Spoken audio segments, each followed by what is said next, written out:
Innal hamdalillah nahmaduhu wa nasta'inuhu wa nastaghfiruh wa na'udzu billahi min shururi anfusina wa sayyiati a'malina. Man yahdihillahu fala mudilla lahu wa man yudlilhu fala hadiya lahu. Nashhadu an la ilaha illallah wahdahu la sharika lahu wa nashhadu anna Muhammadan abduhu wa rasuluhu la nabiyya wa la rasula ba'da. Amma ba'du. Allahumma salli wa sallim ala nabiyyina Muhammadin wa ala alihi wa ashabihi wa man tabi'ahum bi ihsanin ila yaumiddin. Kaum muslimin dan muslimat, a'azzakumullah wa iyaya. Alhamdulillahi rabbil alamin. Segala puji dan syukur hanyalah milik Allah Rabb semesta alam. Salawat beriring salam kita coba limpahkan pada Rasulullah sallallahu alaihi wa ala alihi wa sahbihi wasallam.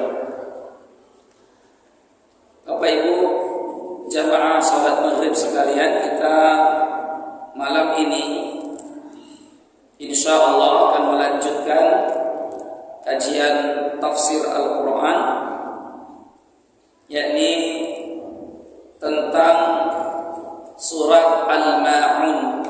Surat Al-Ma'un. Surat ini turun di Mekah, juga ada yang mengatakan di Madinah. Tetapi jumhur mayoritas ulama mengatakan bahwa surat ini termasuk surat Makkiyah karena dilihat dari asbabun nuzul, sebab turunnya. Al-Ma'un sendiri banyak memiliki arti. Kenapa surat ini disebut Al-Ma'un? Karena salah satu lafaz di dalam ayat-ayatnya Allah menyebutkan kata Al-Ma'un, yaitu di akhir ayat wa yamna'unal ma'un. Di antara orang yang mendustakan agama itu adalah yamna'una al-ma'un. Mereka enggan untuk memberikan al-ma'un. Apa itu al-ma'un? Tafsir pertama mengatakan zakat. Tafsir yang kedua mengatakan pinjaman. Tafsir yang ketiga mengatakan air. Jadi termasuk orang yang mendustakan agama itu yang tidak mau memberi air. Tafsir berikutnya al-ma'un adalah perkakas rumah. Maka termasuk orang yang mendustakan agama itu yang tidak mau meminjamkan perkakas rumah seperti kapak, pisau, golok dan lain sebagainya. Biasanya kan itu lumrah atau umum terjadi antara kita ya, tetangga dengan tetangga kan itu ya. Sesama tetangga biasanya pinjam dong.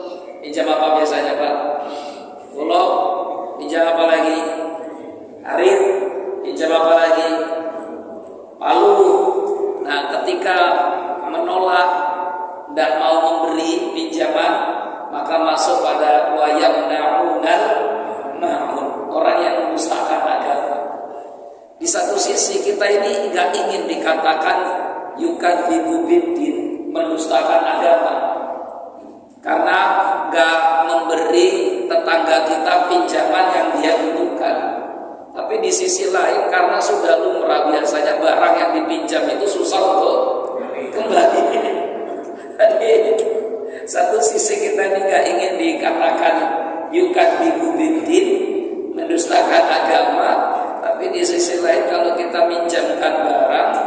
jarang kembali, jarang pulang.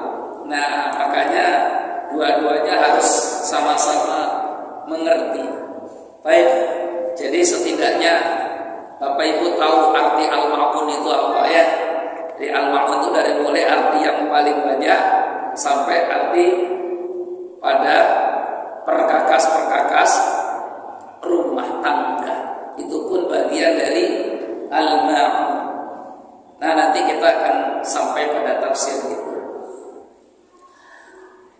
Bapak Ibu sekalian yang dimuliakan Allah, kita mulai dulu. A'udzubillahi minasyaitonirrajim. Bismillahirrahmanirrahim. Ara'aital ladzi yukadzibu bid-din. Tahukah kau orang yang mendustakan agama itu? Atau ar-ra'aita itu sebenarnya ara itu apa? Ra'aita dari kata ra'aita itu dari kata ra'a yara, artinya melihat, menemukan. Apakah kau pernah melihat orang yang mendustakan agama itu? Fadzalika alladzi yad'ul yatim. Maka orang yang mendustakan agama itu adalah orang-orang yang yad'ul yatim, ay yadfa'u al-yatim, menghardik anak yatim, menahan anak yatim, melarang anak yatim. Wala yahuddu ala ta'amil miskin.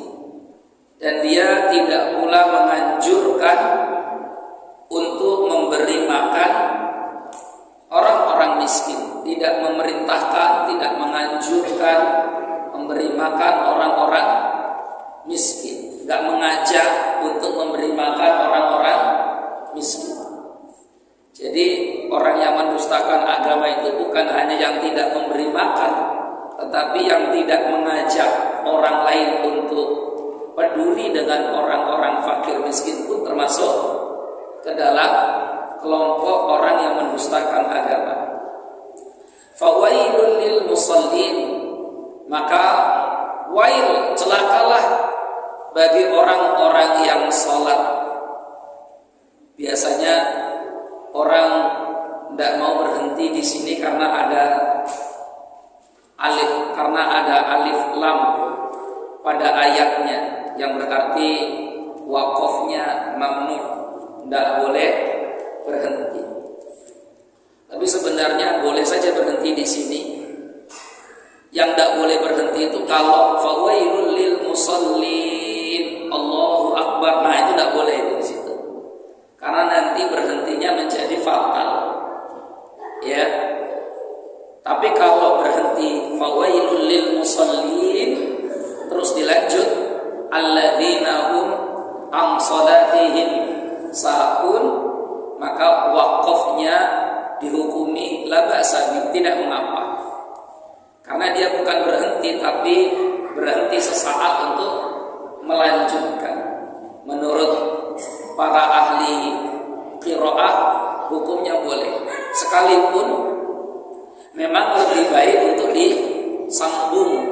Kalau disambung berarti fawailul lil musallin alladzina an salatihim sahun, itu lebih baik. Itu lebih baik. Tapi kalau mau berhenti di fawailul lil musallin juga tidak apa-apa, karena dia sudah berhenti di akhir ayat. Berhenti di akhir ayat. Karena fawailul lil musallin itu satu ayat. Ayat yang keempat, tanda berhenti. Alladzina hum an salatihim sahun juga satu ayat, yaitu ayat kelima dari surat Al-Ma'un. Maka celakalah bagi orang-orang gratisan. Gratis nggak dijual. Berarti kekayaannya luar biasa, ontanya juga banyak luar biasa. Kayak orang Arab itu kalau kaya betul-betul kaya. Sekaya-kayanya orang di Lampung hari ini Pak, nggak ada yang motong sapi setiap minggu gratisan. Ada nggak orang kaya begitu? Oh, besok kita makan lagi kemana tempat orang kaya di Lampung, karena tiap pekan dia potong sapi gratisan, nggak ada. Ini mereka dahulu begitu. Terus faqalaba minhu yatimun syai'a. Kalau mereka sudah motong onta, maka banyak orang datang untuk memakan daging onta itu. Termasuk yang datang anak-anak yatim. Tapi ketika anak-anak yatim datang untuk meminta talaba minhu syai'a, minta daging onta, faqara'ahu bi'asahu. Abu Jahal pun memukul anak yatim dengan tongkatnya. Jadi mengusir anak-anak yatim dengan tongkatnya. Kata mereka, rasa-rasa ini bukan makanan untuk anak yatim, ini makanan orang-orang kaya. Jadi mereka itu menyembelih onta bukan untuk dibagikan kepada fakir miskin, bukan. Mereka ini menyembelih onta hanya untuk foya-foya makan orang-orang kaya. Biar apa? Supaya diakui kekayaannya. Karena kadang penyakitnya orang kaya itu ingin diakui orang kaya. Kalau bahasanya itu ingin diakui eksistensinya sebagai orang kaya, ingin diakui. Gimana cara pengakuannya? Ya begini, kumpul sama orang-orang kaya. Kalau kumpul sama orang miskin, nanti dia tidak dihargai sebagai orang kaya, tapi orang kaya mesti kumpul sama orang-orang kaya. Jadi ini seburuk-buruk makanan. Maka Nabi SAW dalam hadisnya mengatakan, syarru ta'amil walimah, seburuk-buruk makanan pesta adalah makanan yang dihidangkan hanya untuk orang-orang besar saja. Itu seburuk-buruk makanan pesta tuh. Asal mokok mau bikin acara yang diundang orang-orang wong sugih katanya ya. Gitu ya. Orang-orang kaya saja. Yang miskin tidak boleh hadir di situ. Atau tidak pantas hadir. Kalau datang malu-maluin katanya ya. Karena yang datang semuanya pakai Alphard. Ya, yang datang semuanya orang-orang berjas atau sebagainya. Nah, Rasulullah 1400 tahun yang lalu sudah mengingatkan kita tentang buruknya perilaku ini. Menggolongkan manusia itu hanya dari strata kekayaan. Syarru ta'amil walimah, seburuk-buruk makanan pesta. Makanya orang kalau pesta, ya undang semuanya. Orang kayanya pun diundang, ya orang miskinnya pun diundang. Karena bukan hanya amplop yang kita harapkan, tapi beda lagi kalau amplop yang diharap ya. Kalau amplop yang diharap itu biasanya begitu hitung-hitungannya. Tapi dalam bentuk dalam undangan pesta itu ada ibadah namanya bersyukur, ibadah syukur. Syukur itu apa sih? Ya syukur. Karena bersyukur itulah beri makan. Maka setelah diberi makan didoakan. Itu sebenarnya yang paling penting. Jadi menurut para ulama surat ini turunnya kepada pembesar-pembesar Quraisy, sehingga mereka ini digolongkan sebagai para pendusta agama. Ya, mereka digolongkan sebagai pendusta agama. Karena mereka mengklaim kalau keyakinan mereka itu lebih baik daripada agama yang dibawa oleh Nabi Muhammad SAW. Tapi apakah betul seperti itu? Kenapa kok sampai anak-anak yatim itu diyadu'ul yatim, dihardik anak-anak yatim itu? Apa yang masuk dihardik di sini? Pertama yang dimaksud dihardik adalah yadfa'uhu an haqqihi, dilarang untuk mendapatkan hak anak yatim. Itu mendustakan agama. Anak yatim punya hak. Apa hak anak yatim? Satu, hak mewarisi harta warisan orang tuanya. Itu hak pertama anak yatim. Tapi dulu masyarakat jahiliyah tidak memberikan hak anak yatim agar mendapatkan harta, apalagi kalau anak yatim itu perempuan. Dulu anak perempuan belas sama sekali nggak dapat harta. Makanya Islam itu datang memberikan solusi untuk para wanita yang sebelumnya perempuan tidak dianggap dalam warisan. Di Arab nggak dianggap dulu, sampai turun ayat tentang warisan, memberikan hak kepada anak yatim, biarpun anak yatim itu perempuan. Ya. Yang kedua yang dimaksud yadul yatim itu adalah yuqahhiruhu wa yuzlimu, menzolimi dan menghardiknya. Jadi menindas dan menzoliminya. Anak yatim ditindas dan dizolimi. Nah, itu tidak boleh, dosa. Mukul anak yatim itu dosa. Makanya anak yatim itu tak boleh dipukul, kecuali yang memukulnya adalah mu'addib. Mu'addibnya boleh. Mu'addib itu artinya orang yang memang bertanggung jawab untuk mendidik anak yatim. Tapi kalau kita nggak mendidik anak yatim, maka tidak boleh kita pukul anak itu. Nggak boleh. Ya, karena ya termasuk dosa besar. Loh, tapi ini anaknya nakal Ustaz, tapi ini anaknya gratis, tapi ini anaknya, iya karena wajar anak yatim. Yang punya orang tua saja kadang anaknya nakal, yang ada orang tua saja anaknya kadang gratis, apalagi yang nggak punya orang tua. Ya, ini anak yatim, tapi yatim versi syariat ya, bukan yatim versi kita. Karena kalau yatim versi syariat itu adalah siapa saja anak yang ditinggal wafat oleh bapaknya dan dia belum berusia baligh. Man mata abuhu wa lam yasil sinnal bulugh, itu definisi anak yatim. Siapa saja yang ditinggalkan wafat ya, bukan ditinggal minggat ya. Tinggal minggat enggak anak yatim itu. Ditinggal wafat bapaknya dan dia belum berusia baligh. Berarti selagi belum berusia baligh tidak boleh nih. Kalau sudah selesai baligh maka tidak lagi disebut anak yatim, tidak lagi disebut anak yatim. Maka berarti tidak lagi masuk fadzalikal ladzi yad'ul yatim. Kan gitu ya.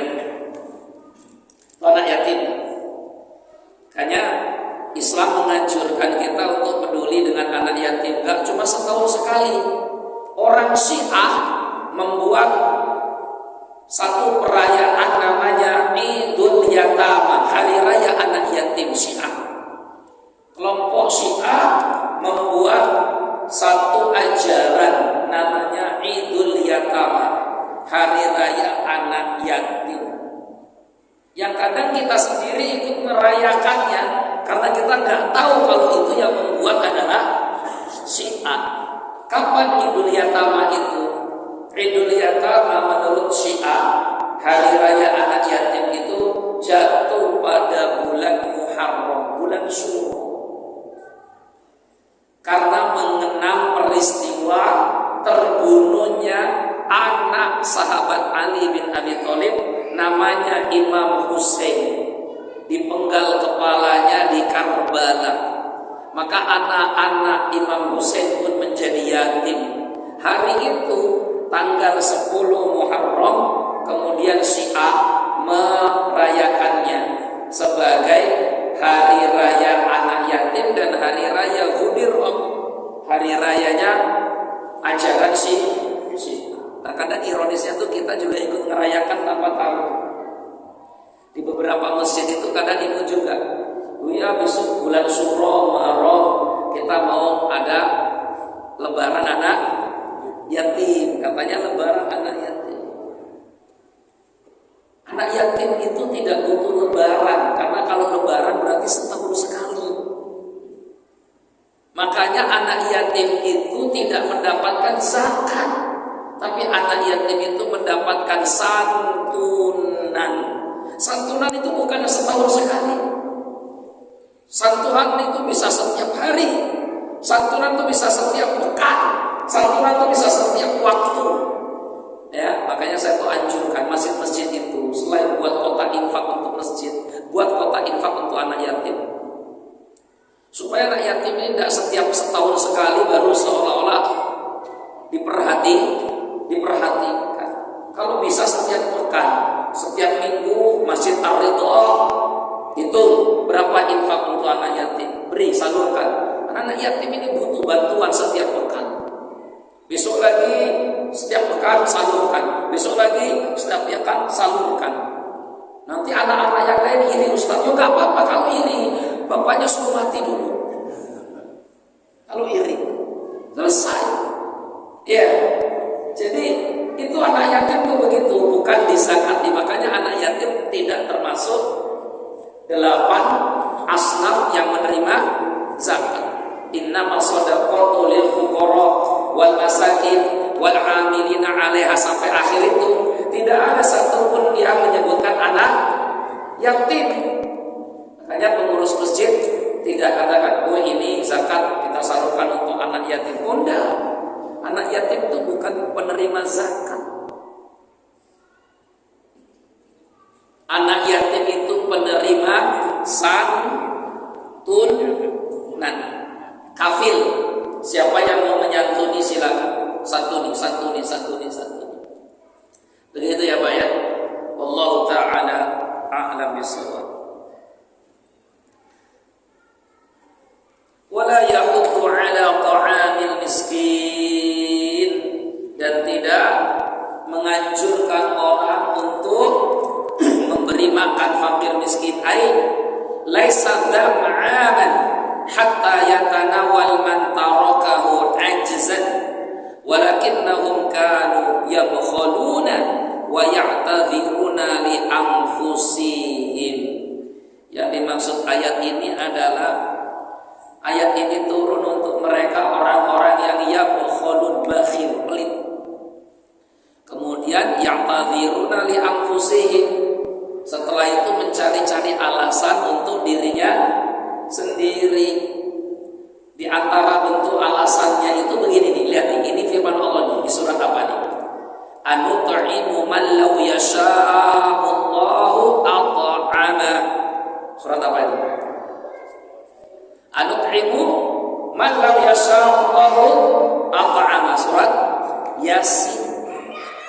Dulu orang-orang kafir Quraisy itu diajak, kalau memang agama kalian itu benar, ayo coba sih peduli sama anak orang-orang miskin, peduli sama orang-orang miskin. Terus Rasulullah menganjurkan para sahabatnya untuk bersedekah, berikan kepada fakir miskin. Nah, sedekah yang diberikan ke fakir miskin itu dibully, dicemooh oleh orang-orang kafir Quraisy.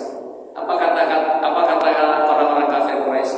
Loh, katanya Allah yang disembah sama Muhammad dan teman-temannya itu Allah yang maha kaya, yang maha mampu memberikan makanan. Kenapa kok mereka sampai lelah-lelah, capek-capek ngasih makan? Harusnya biarkan Tuhannya Allah sajalah yang ngasih makan, gak usah Muhammad dan teman-temannya turun tangan. Itu seperti ucapan orang hari ini, Islam itu sudah kuat, gak perlu ditolong. Emang kamu siapa nolong-nolong Islam? Itu sama hubungannya, itu sama. Iya, sama. Allah itu kan katanya maha mampu, udah Allah saja yang ngasih makan, ngapain harus kalian yang ngasih makan? Itu kata orang-orang kafir Quraisy. Mereka nggak tahu konsep wallahu fi aunil abdi maka al-abdu fi auni akhihi. Dan Allah akan selalu menolong hambanya selama dia menolong orang lain.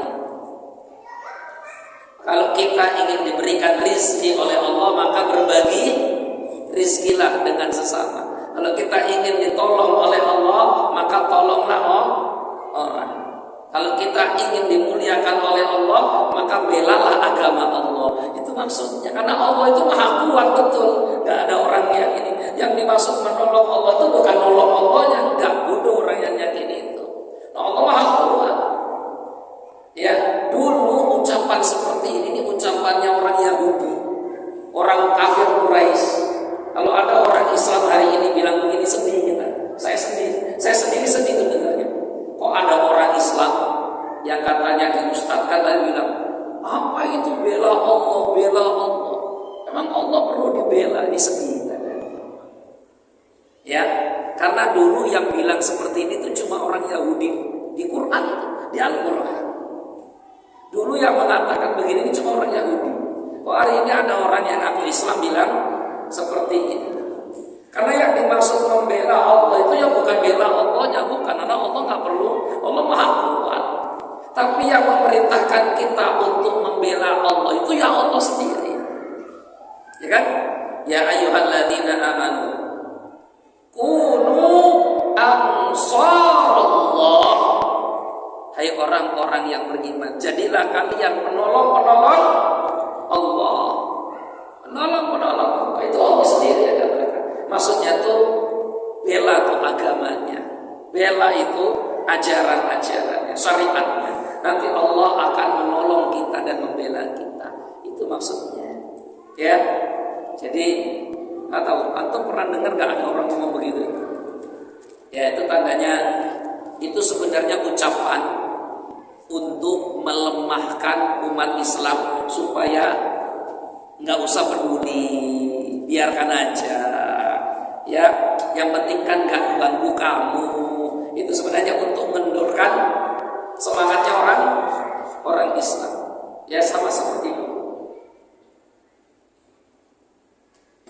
Ini begini ya, wala yahudu ala ta'amil miskin itu dulu orang anggap kalau memang Allah itu maha kaya, maha mampu, maha bisa memberikan makanan, kenapa harus Muhammad ngajak umatnya untuk ngasih makan? Tinggal minta saja ke Allah kasih makan yang miskin-miskin itu, apa susahnya? Nah begitu. Karena agama ini bukan hanya agama pribadi, individual, tapi agama ini juga memiliki nilai sosial. Makanya ketika berbicara tentang dosa di ayat Al-Ma'un itu Allah menyebutkan dosa-dosa sosial dulu, dosa manusia, baru dosa kepada Allah. Ya, dosa kepada manusia itu apa? Yadumul yatim wala yahuddu ala ta'amil miskin, itu dosa kepada manusia. Baru nanti dosa kepada Allah. Fawailul lil musallin alladzina hum an salatihim sahun.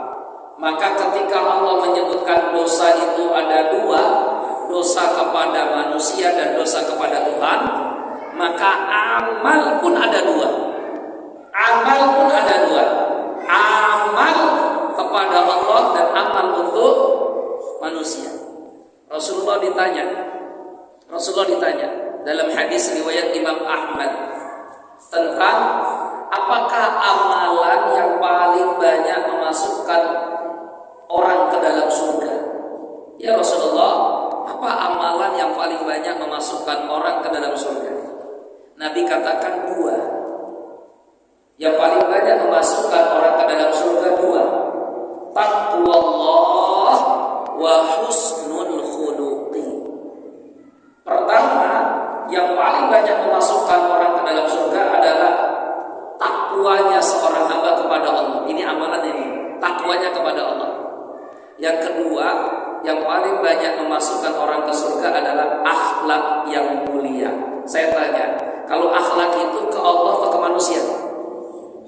Akhlak itu ke Allah manusia? Manusia. Takwa itu ke manusia atau ke Allah? Ke Allah. Begitu, Bapak Ibu semua. Makanya ketika Allah menyebutkan dosa, dosa pun begitu ditingkat, dilevelkan. Ini di level pertama, dosa manusia ke sesama manusia. Baru nanti masuk dosa manusia ke Allah. Fawailul lil musallin alladzina hum an salatihim sahun walladzina hum yura'un. Ini dosa hamba dengan Tuhannya. Yang tadi dosa manusia dengan manusia. Gitu ya. Fawailul lil musallin, maka celakalah orang yang sholat itu, yaitu orang-orang yang lalai dari sholatnya. Kata Ibnu Abbas, huwa al-musalli alladhi in shalat lam yarjulaha sawaban. Yang dimaksud ayat ini adalah orang yang sholat tapi tidak mengharap pahala dari Allah. Wa in tarakaha, kalau dia tinggalkan sholat, lam yakhsha 'alaiha iqaban, dia sendiri tidak takut hukuman dari Allah. Jadi kalau dia sholatnya bukan mengharap pahala, tapi yang penting dilihat oleh orang. Kalaupun dia tidak sholat, dia tidak takut akan dapat hukuman dari Allah. Itu kata Ibnu Abbas.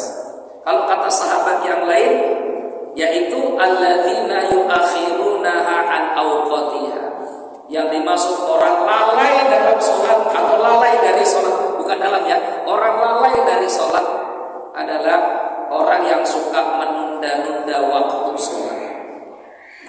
Suka menunda-nunda waktu sholat. Itu termasuk orang yang dikatakan fawailul lil musallin alladzina hum yura'un.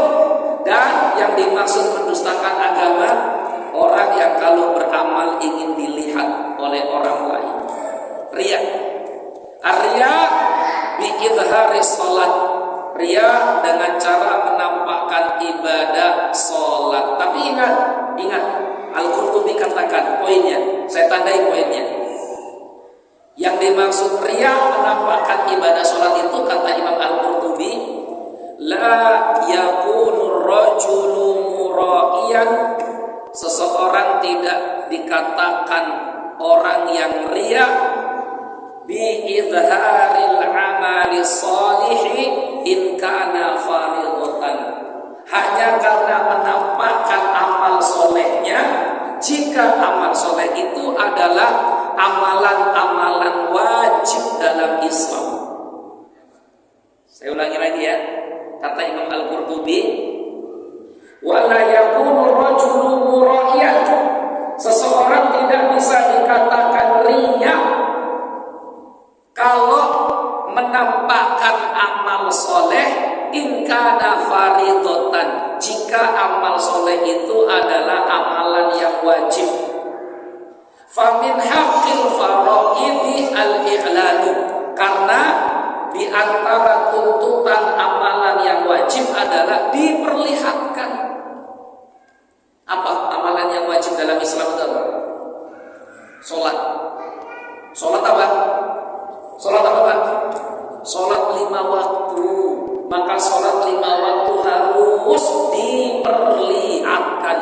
Gak boleh ditutup-tutupi sholat 5 waktu itu, karena wajib. Apalagi yang wajib? Puasa Ramadan. Maka orang yang menjalankan puasa Ramadan harus diperlihatkan puasanya. Lagi puasa Pak? Iya, malam tadi sahur saya jam 3:30 itu. Gak apa-apa, memang begitulah puasa Ramadan, harus diperlihatkan. Karena dia wajib, gak apa-apa. Buka nanti mau pakai apa? Ya buka mau pakai kolak ini. Gak apa-apa bicara itu, karena yang wajib memang harus diperlihatkan. Apalagi yang wajib? Zakat. Zakat wajib. Maka zakat Bapak Ibu perlihatkan. Gak apa-apa. Tahu-tahu bawa beras ini 1 karung. Udah. Bawa apa Pak? Beras. Apa ini? Zakat. Wah, zakat kok dilihat-lihatin begitu. Ya, zakat mah nggak usah. Enggak, salah. Zakat perlihatkan, karena zakat hukumnya wajib. Famin haqqil faraidi al-i'lanu, kata Imam Qurtubi, karena tuntutan dari amalan yang wajib itu harus diperlihatkan. Apalagi yang wajib? Haji. Apa haji? Oh haji, saya mau berangkat haji Pak, tolong doakan. Gak apa-apa, karena haji itu wajib. Yang penting jaga hati supaya kita tetap ikhlas. Jadi yang penting jaga hati. Kenapa yang wajib-wajib ini harus diperlihatkan? Karena amalan wajib ini adalah syiar Islam. Syiar Islam. Nah kalau yang sunnah sembunyikan. Sholat wajib bapak nampakkan, pakai peci, pakai sarung, berangkat ke masjid, tidak apa-apa. Sholat malamnya sembunyikan, ya sembunyikan. Nanti jam 1:30, 1:30 misalkan, sembunyikan. Jangan terus dinampakkan gitu misalkan ya. Kecuali dia bisa jaga hati lah. Sedekah, infak itu sunnah, sembunyikan silakan, itu lebih bagus. Tapi zakat nampakkan, puasa Ramadan perlihatkan, puasa Senin Kemis, puasa sunnah yang lain sembunyikan, supaya kita terjaga juga keikhlasannya. Gitu ya. Ini poin yang disampaikan oleh Imam Al-Qurtubi. Tapi kalau yang wajib nggak dinampakkan, maka akhirnya jadi fitnah. Ini sudah isya ya. Yang wajib tidak bapak ibu nampakkan, maka jadi fitnah.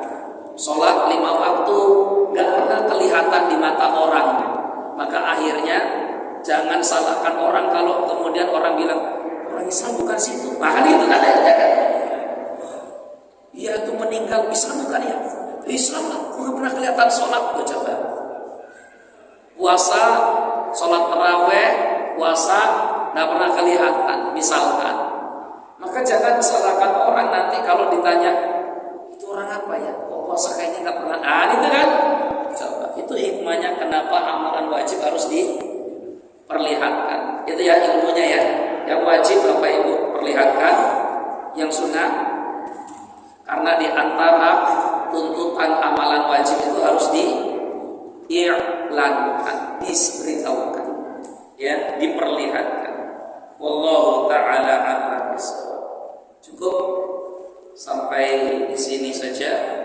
Semoga manfaat ya apa yang kita kaji pada malam hari ini. Insyaallah besok kita akan lanjutkan ya, karena belum semua ya.